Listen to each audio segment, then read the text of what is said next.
Friends, today I'll show you how to perform ablution or wudu. It's important for prayer. There are 4 main obligations we must do for our wudu to be complete. Number 1, washing the face. Number 2, washing the hands, including the elbows. Number 3, wiping the head. Number 4, washing the feet, including the ankles. We also follow the Sunnah of the Prophet, which adds beautiful steps, like washing our hands first. First, I will explain the Sunnah to both of you. Then, I will explain the ablution practically. Number 1, washing both hands 3 times. Number 2, when one wakes up from sleep, washing the hands before putting them in a vessel. Number 3, reciting Bismillah before starting ablution. Number 4, using a toothpick. Number 5, rinsing. Number 6, pouring water into the nose. Number 7, wiping the ears. Number 8, passing fingers through the beard.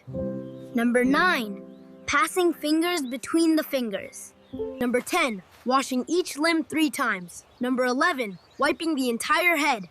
Number 12, washing in sequence. Number 13, starting with the right limb. Number 14, washing one after the other. This is the 14 Sunnah in the ablution. Thank you, Haider. That was great. Now please, let's do it practically.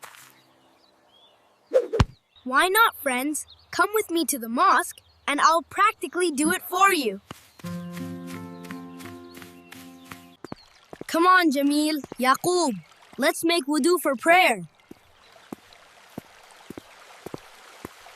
First, we must wash our entire face, from the hairline to the chin and from ear to ear. Then, we wash our arms, including the elbows. Right first, then left. Next, we wipe a portion of our head with wet hands. Finally, we wash our feet up to the ankles. And remember, it's sunnah to wash each part 3 times, except the head. The prayer is about to start. Let's go inside.